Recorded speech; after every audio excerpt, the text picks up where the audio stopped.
تبارك الذي نزل الفرقان على عبده ليكون للعالمين نذيرا. الحمد لله على ما أنعم وعلم من البيان ما لم نعلم. الحمد لله الذي أحيا الأفلاك والأرضين، والصلاة والسلام على سيدنا محمد خير من نطق بالصواب وأفضل من أوتي الحكمة وفصل الخطاب، وعلى آله الأطهار وصحابته الأخيار. أما بعد، فأعوذ بالله من الشيطان الرجيم. بسم الله الرحمن الرحيم. فإن آمنوا بمثل ما آمنتم به فقد اهتدوا.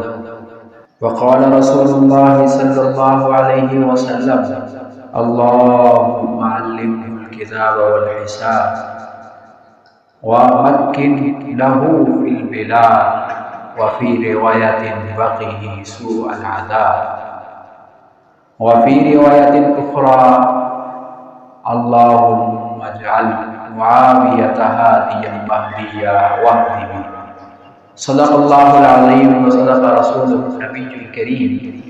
چمکتا رہے تیرے روضے کا منظر، سلامت رہے تیرے روضے کی جالی. ہمیں بھی عطا ہو عشق ابوذر، ہمیں بھی عطا ہو جذبہ بلالی. انتہائی واجب الاحترام، قابل سر تقریم بھائیو، دوستو اور بزرگو،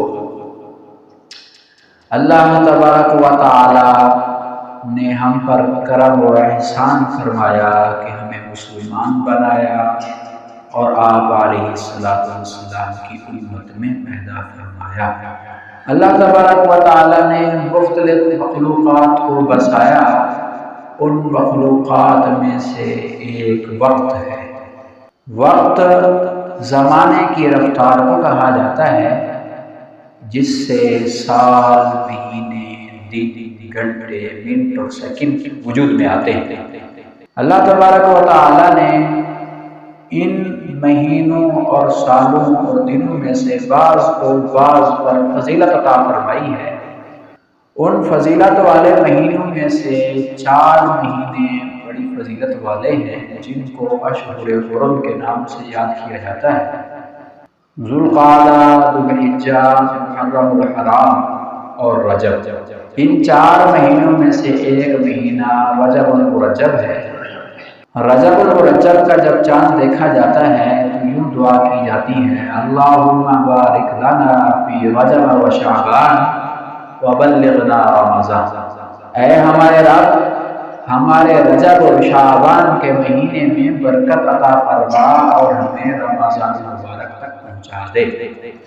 برکت مہی مانا ہمیں جسمانی، روحانی آفات اور بلیات سے محفوظ فرما اور ہمیں اپنی عبادت کے اندر زیادہ سے زیادہ وقت لگانے والا بنا، اور رسول اللہ صلی اللہ علیہ وسلم کی اطاعت کے اندر ہماری زندگی کو صرف فرما.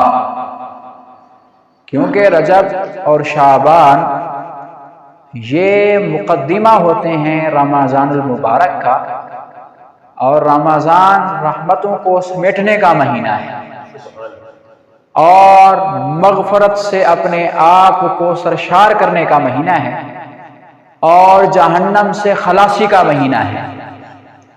اس کے اندر کوئی لمحہ، کوئی گھڑی بھی اللہ کی یاد سے خالی نہ رہے. اس کے لیے رجب اور شعبان والے مہینے میں اپنے آپ کو تیار کرنا ہوتا ہے. عبادت کے لیے رجب کے اندر اپنا ٹائم ٹیبل بنانا چاہیے، نظام الاوقات مقرر کرنا چاہیے. اسی طرح شعبان کے مہینے میں نوافل عبادات ہیں، نماز ہے، روزہ ہے، صدقات ہیں، اچھے اخلاق ہیں، اچھے معاملات ہیں.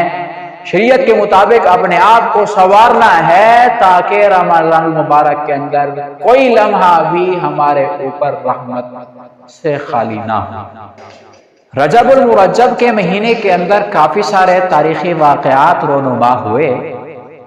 آج جو میرا موضوع سخن ہے وہ صحابی رسول ہم زلف برادر نسبتی حضرت امیر معاویہ رضی اللہ تعالی عنہ کے فضائل، مناقب اور کچھ شان بیان کرنا مقصود ہے میرا، کیونکہ اسی رجب المرجب 22 کو سن 60 ہجری میں آپ رضی اللہ تعالی عنہ کی وفات ہوئی ہے۔ اسی مناسبت سے چند باتیں آپ سے عرض کرنی ہیں۔ سب سے پہلی بات یہ ہے کہ حضرت امیر معاویہ کا آپ کو تعارف کرانا چاہیے۔ آپ کی کنیت ابو عبد الرحمن ہے اور آپ کا نام نامی معاویہ ہے، اور آپ کے والد کا نام صخر ابو سفیان، دادا کا نام حرب، پردادا کا نام امیہ، اور اس سے آگے عبد شمس، اس سے آگے عبد مناف، پھر بن قصی۔ آپ کی والدہ کا نام ہندہ، اور آپ کی والدہ کے والد کا نام عتبہ، ان کے والد کا نام ربیعہ، ان کے والد کا نام عبد شمس، ان کے والد کا نام عبد مناف، ان کے والد کا نام قصی۔ گویا کہ 5ویں پشت میں جا کر حضرت امیر معاویہ کا سلسلہ نسب والد کی جانب سے اور اسی طرح ہی والدہ کی جانب سے آپ علیہ السلام کے سلسلہ نسب سے جا ملتا ہے۔ آپ رضی اللہ تعالی عنہ بعثت نبوی سے 5 برس پہلے پیدا ہوئے، اور آپ رضی اللہ تعالی عنہ صلح حدیبیہ کے بعد عمرۃ القضاء سے پہلے مسلمان ہو گئے تھے، لیکن اپنا اسلام ظاہر نہیں فرمایا، بلکہ فتح مکہ کے موقع پر آپ رضی اللہ تعالی عنہ نے اپنے والد ابو سفیان کے ساتھ اپنے اسلام لانے کا اعلان فرمایا۔ ابو سفیان بھی مسلمان ہوئے اور حضرت امیر معاویہ رضی اللہ تعالی عنہ بھی مسلمان ہوئے، اور آپ کی والدہ ہند یہ بھی مسلمان ہو گئی۔ آپ رضی اللہ تعالی عنہ کے فضائل و مناقب میں سے اتنا کہہ دینا کافی ہے کہ آپ کاتبین وحی میں سے ہیں۔ قرآن مجید کو لکھنے کے لیے اللہ کے نبی صلی اللہ علیہ وسلم نے جن اشخاص، جن افراد، جن صحابہ کا انتخاب فرمایا، ان میں سے حضرت امیر معاویہ رضی اللہ تعالی عنہ بھی۔ پہلے نمبر پر جن کا انتخاب فرمایا گیا وہ حضرت زید بن ثابت رضی اللہ تعالی عنہ تھے۔ دوسرے نمبر پر جن کا انتخاب فرمایا گیا وہ حضرت امیر معاویہ رضی اللہ تعالی عنہ تھے۔ آپ رضی اللہ تعالی عنہ آپ علیہ السلام کے خادمین میں سے بھی ہیں۔ جو بحر سے مہمان تشریف لاتے، آپ رضی اللہ تعالی عنہ کو اللہ کے نبی نے اس بات پر مامور کیا ہوا تھا کہ ان کا قیام، طعام، رہائش سب کا نظم آپ کے ذمہ ہے، اور اسی طرح ہی آپ رضی اللہ تعالی عنہ کو اللہ کے نبی صلی اللہ علیہ وسلم نے یوں دعا دی تھی کہ اللہم علمہ الکتاب والحساب، کہ اے اللہ معاویہ رضی اللہ تعالی عنہ کو حساب و کتاب سکھا، اور ساتھ ساتھ یہ بھی دعا دی تھی وَمَكِّن لَهُ فِي الْبِلَادِ، ان کو شہروں کے اندر سلطنت، قدرت عطا فرما، اور ساتھ ساتھ تیسری دعا یہ فرمائی تھی وَقِهِ سُوءَ الْعَذَابِ، ان کو برے عذاب سے بچا۔ 3 دعائیں۔ چوتھی دعا اللہ کے نبی صلی اللہ علیہ وسلم نے حضرت امیر معاویہ کے لیے یوں فرمائی کہ اے اللہ معاویہ کو ہادی اور مہدی بنا، یعنی خود ہدایت یافتہ بنا اور آگے ہدایت جانے والا بنا، اور لوگوں کے لیے آپ کو ہدایت کا ذریعہ بنا۔ یہ چوتھی دعا ہے۔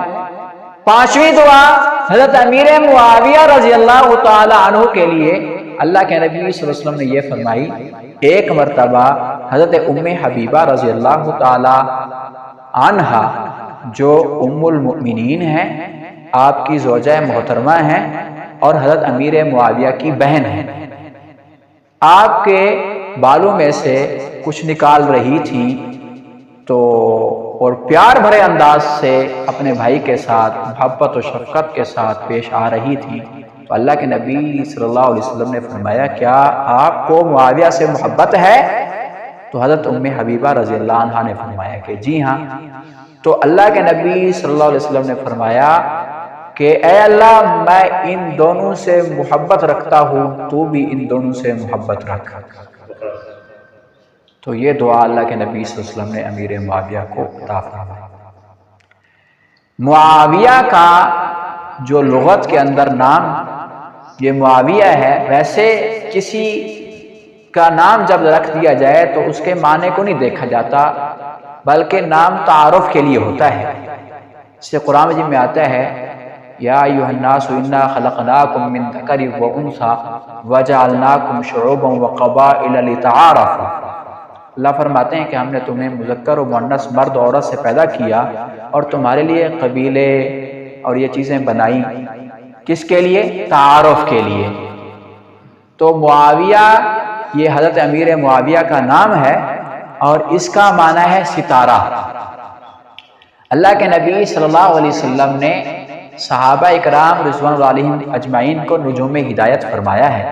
ایک مقام پر فرمایا اصحابی کالنجوم فبأیہ مقتدیتم اہتدیتم، میرے صحابہ ستاروں کی مانند ہیں، ان میں سے تم جس کی بھی اقتدا کرو گے ہدایت پا جاؤ گے۔ اب تو روشنیاں آ گئیں، روڈ بن گئے، روڈوں پر آپ کو نشانات لگے نظر آتے ہیں، لکھا نظر آتا ہے۔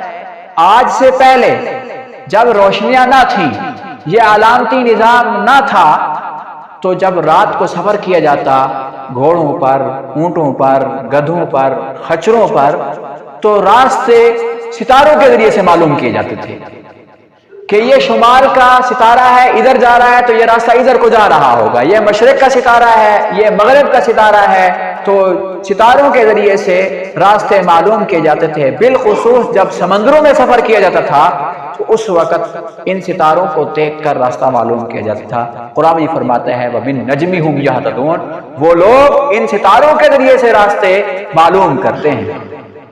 تو اللہ کے نبی صلی اللہ علیہ وسلم نے صحابہ کو ستارے کہا ہے، تو سارے صحابہ ستارے ہیں۔ اب تم جس شعبے سے تعلق رکھتے ہو، آپ کو روشنی چاہیے، تو صحابہ میں سے جس صحابی کو آپ لے کر چلو گے، یعنی اس ستارے کے ساتھ چلو گے، تو آپ راہ پا جاؤ گے، ہدایت پا جاؤ گے۔ اگر صحابی کو چھوڑ دیا تو آپ خائب و خاسر ہو جاؤ گے۔ مثال کے طور پر آپ کو اب صداقت کی ضرورت ہے، سچ بولنا چاہیے۔ سچ ہوتا کیا ہے، سچ بولا کیسے جاتا ہے؟ تو آپ کو صدیق اکبر جیسے ستارے سے روشنی لینی پڑی۔ آپ کو عدالت کا نظام برپا کرنا ہے دنیا کے اندر، ظلم کی پیخ کونی کرنی ہے، ظلم کے دروازے کو بند کرنا ہے، تو آپ کو فاروق اعظم جیسے ستارے سے روشنی لینی پڑے۔ آپ کو سخاوت کرنی ہے، سخاوت کتنی کرنی ہے، کیسے کرنی ہے، کون سے مقام پر کرنی ہے، تو آپ کو اس کے بارے میں رہنمائی چاہیے، ہدایت چاہیے، تو عثمان غنی کے دروازے پر جانا پڑے گا۔ آپ کو علم چاہیے، کون سا علم صحیح ہے، کون سا علم غلط ہے، کون سا علم اللہ تک پہنچاتا ہے، کون سا علم جنت کے دروازے تک پہنچاتا ہے، کون سا علم جہنم سے بچاتا ہے۔ اگر آپ کو یہ چاہیے تو آپ کو علی المرتضی رضی اللہ تعالیٰ عنہ کے دروازے پر جانا پڑے گا۔ اگر آپ قاضی ہیں، چیف جسٹس جج ہیں، تب بھی آپ کو حضرت علی رضی اللہ تعالیٰ عنہ کے دروازے پر جانا پڑے گا۔ اگر آپ ارباب حل و عقد میں سے ہیں، زمام سلطنت آپ کے پاس ہے، آپ ریاست چلا رہے ہیں، تو پھر امیر معاویہ رضی اللہ تعالیٰ عنہ کے دروازے پر جانا پڑے گا۔ انہوں نے 48 سال ریاست کے نظام کو سنبھالا، 48 سال ریاست کے امور کو سر انجام دیا، اور 64 لاکھ مربع میل تک اسلام کے جھنڈے کو لہرایا، اور امن، اطمینان اور جو ظلم اس کا قلعہ کما کیا امیر معاویہ رضی اللہ تعالیٰ نے 48 سال۔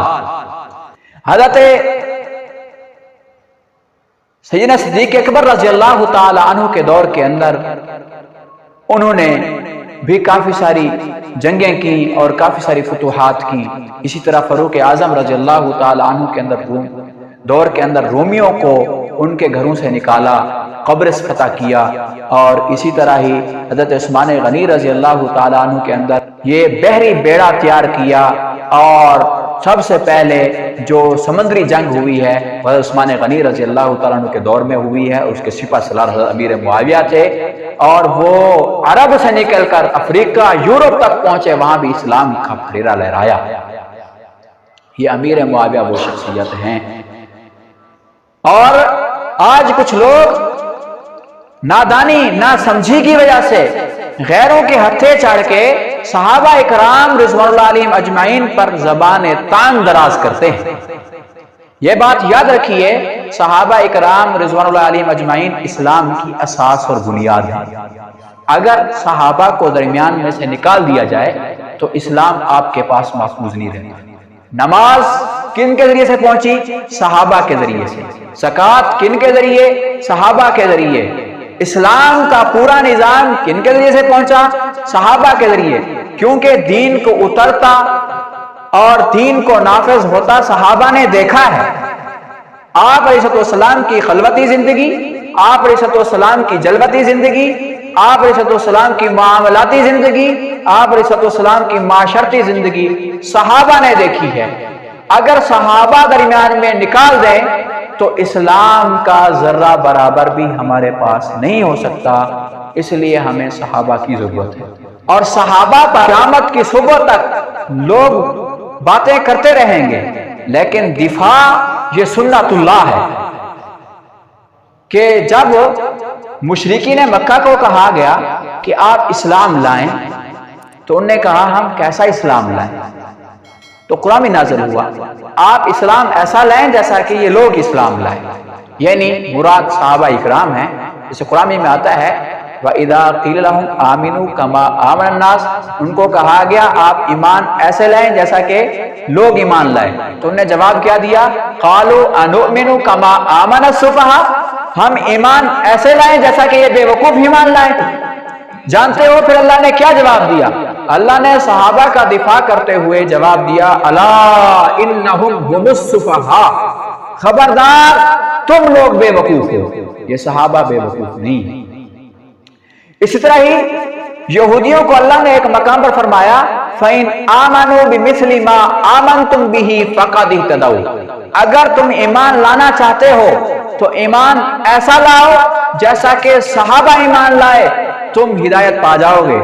اگر تم نے ان سے ذرہ برابر بھی روگردانی کی تو تم ہدایت نہیں پاؤ گے۔ اتنی بات آپ کے گوشے گزار کرنا ضروری سمجھتا ہوں کہ صحابہ کے ایمان کو پرکھنے کا معیار، صحابہ صحیح تھے یا غلط تھے، اس کو سمجھنے کا معیار قرآن و حدیث ہے، تاریخ نہیں ہے، لوگوں کی باتیں نہیں ہیں۔ لوگ بعد میں آئے ہیں، صحابہ پہلے آئے۔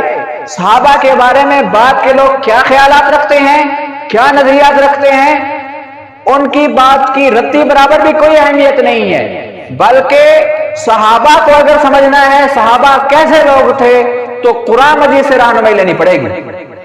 اللہ نے صحابہ کے بارے میں یہ فرمایا ہے کہ صحابہ وہ لوگ تھے جو غیب پر ایمان لائے، یقیمون الصلاۃ، نماز قائم کی، ومما رزقناہم ينفقون، ہمارے دیے ہوئے میں سے خرچ کرتے رہے، اخلاق دیے خرچ کیا لوگوں میں پھیلائے، معاملات شریعت کے مطابق دیے لوگوں میں پھیلائے، حسن معاشرت دی، نماز دی، زکوٰۃ دی، علم دیا، جو کچھ دیا وہ لوگوں کے اندر آگے نسل در نسل منتقل کر دیا اور لوگوں کو بتا دیا کہ صحیح ایمان یہی ہے۔ پھر اللہ نے ان کے لیے یہ اعلان فرما دیا اولئک علی ھدی من ربہم، یہی لوگ ہدایت والے ہیں اور یہی لوگ کامیاب ہیں۔ اگر تم چاہتے ہو کہ ہم دنیا کے اندر اطمینان کے ساتھ زندگی گزاریں، دنیا کے اندر ہمارے اوپر مشکلات نہ آئیں، دنیا کے اندر ہمارے اوپر فراوانی ہی فراوانی ہو، آج جیسے مہنگائی کا رونا ہے، یہ صحابہ کرام رضوان اللہ علیہم اجمعین کے زمانے میں بھی مہنگائی آئی تھی، جانتے اللہ کے نبی صلی اللہ علیہ وسلم نے کیا فرمایا؟ فرمایا کہ جب مدینہ کے اندر مہنگائی آئی تو اللہ کے نبی صلی اللہ علیہ وسلم کو صحابہ نے عرض کی لو سعرتنا یا رسول اللہ، ہمارے لیے نرخ قائم کر دیجئے، چیزوں کے ریٹ طے کر دیجئے تاکہ لوگ مہنگا سستا نہ بیچ سکیں۔ اللہ کے نبی نے فرمایا ان اللہ هو المسعر، اللہ ریٹ طے کرنے والا ہے، هو القابض والباسط، وہ ریٹ کو تھوڑا بھی کرتا ہے زیادہ بھی کرتا ہے۔ حضرت مولانا یوسف کاندھلوی صاحب رحمۃ اللہ علیہ نے اس جگہ ایک بات لکھی ہے، انہوں نے فرمایا کہ یہ چیزوں کا مہنگا اور زیادہ ہونا یہ ایک پلڑا ہے، اور ایک دوسرا پلڑا ہے جو آپ کی نیکیوں اور نافرمانیوں کا ہے۔ گویا کہ ان کو تشبیہ دی ہے ایک ترازو کے ساتھ، تو گویا کہ ہمارے دنیا کے اندر رہنے کے بعد خرید و فروخت ہماری ضرورت ہے، کچھ چیزیں ہماری ضرورت کی ہیں وہ ہم نے خریدنی ہے، کچھ چیزیں ہماری ضرورت کی نہیں ہیں وہ ہم نے آگے بیچنی ہے، تو یہ سسٹم چلے گا۔ لیکن چیزوں کا مہنگا اور سستا ہونا اس کی وجہ کیا ہے؟ اللہ تبارک و تعالیٰ کی ذات ہے۔ اگر ہم اللہ کی اطاعت کریں گے تو چیزیں سستی ہوں گی، اگر اللہ تبارک و تعالیٰ کی نافرمانیاں کریں گے تو چیزیں مہنگی ہوں گی۔ آج ہم اپنے حال پر غور کریں کہ ہم کیسی زندگی گزار رہے ہیں۔ صحابہ کرام رضوان اللہ علیہم اجمعین کو اللہ کے نبی نے یہ ترغیب دی ہے کہ تم رجوع اللہ کرو، اپنے اندر اخلاص پیدا کرو، شریعت کے مطابق زندگی گزارو۔ تو بتاؤ کبھی ان کے زمانے کے اندر جب خلاف راشدہ کا دور تھا مشکلات آئیں؟ کوئی مشکلات نہ تھی۔ اس لیے ہم چاہتے ہیں کہ صحابہ اکرام رضوان اللہ علیہم اجمعین کی زندگی گزاریں، اور صحابہ معیار حق ہیں، اس لیے تاریخ کا سہارا لیے بغیر قرآن مجید سے پوچھیں صحابہ کیسے تھے۔ قرآن مجید میں ایک مقام پر آتا ہے اولئک الذین امتحن اللہ قلوبہم للتقوی، اللہ نے صحابہ کا امتحان لیا تقوی کے اعتبار سے، جب دیکھا تو صحابہ کامیاب ہوئے تو اللہ نے ان کو معیار حق بنا دیا کہ اے لوگوں بعد کے آنے والوں، اگر تم فلاح چاہو گے تو صحابہ کا پلہ تھامو گے تو کامیاب ہو جاؤ گے، وگرنہ نہیں۔ اسی طرح ہی اللہ تبارک و تعالیٰ نے قرآن مجید کے اندر یہ بھی اعلان فرما دیا کہ جو صحابہ کو برا بھلا کہتے ہیں، صحابہ سے دشمنی رکھتے ہیں، ان کے ساتھ مومن آدمی اپنا رشتہ ناتا قائم نہیں کر سکتا۔ جو بندہ مومن ہے اور ان لوگوں کے ساتھ اپنا رشتہ ناتا قائم کرتا ہے جو صحابہ سے محبت نہیں رکھتے بلکہ نفرت رکھتے ہیں، ان کے ایمان میں شک ہے۔ جیسے قرآن مجید میں آتا ہے لا تجد قوم یؤمنون باللہ والیوم الآخر یوادون من حاد اللہ ورسولہ، کہ تو ایسی قوم نہ پائے گا کہ جو اللہ اور یوم آخرت پر ایمان رکھتی ہو اور وہ صحابہ اکرام رضوان اللہ علیہم اجمعین یعنی اللہ اور اس کے رسول سے لوگ دشمنی رکھتے ہوں اور یہ لوگ ان سے محبت کرتے ہوں۔ صحابہ اکرام رضوان اللہ علیہم اجمعین کے اندر یہ بات نمایاں تھی، ان کے چاہے والدین تھے، چاہے ان کے بیٹے تھے، چاہے اس کے خاندان والے تھے، جو اللہ اور اس کے رسول کے مقابلے میں کھڑا ہوا صحابہ ان کے دشمن ہوئے۔ اسے معلوم ہوا ہے جو دین اسلام اور دین اسلام کو اپنانے والوں کے خلاف کھڑا ہوتا ہے اس کی ایمان میں شک۔ حضرت عمر بن عبدالعزیز رضی اللہ تعالی عنہ ان کے بارے میں یہ بات منقول ہے کہ جو بندہ صحابہ کو گالی دیتا تھا تو ان کو وہ کوڑے بازا تو خود لگاتے تھے اور وہ کہتے تھے کہ تو اپنے ایمان کی تجدید کر۔ اس لیے ہمیں صحابہ اکرام رضوان اللہ علیہم اجمعین کی زندگی کو اپنانا ہوگا۔ اگر ہم چاہتے ہیں کہ دنیا کے اندر ہم کو سکون آئے، ہماری زندگی سنور جائے، تو سارے لوگوں کو آج سے تہیہ کرنا پڑے گا کہ ہم کیسی زندگی گزاریں گے؟ صحابہ جیسی۔ ہم کیسی زندگی گزاریں گے؟ صحابہ جیسی۔ اگر صحابہ جیسی زندگی گزاریں گے تو ہم کامیاب ہو جائیں گے، صحابہ کو چھوڑیں گے تو ہم ناکام ہو جائیں گے۔ دعا ہے کہ اللہ تبارک و تعالی ہمیں اس کہی ہوئی بات پر عمل کی توفیق دے۔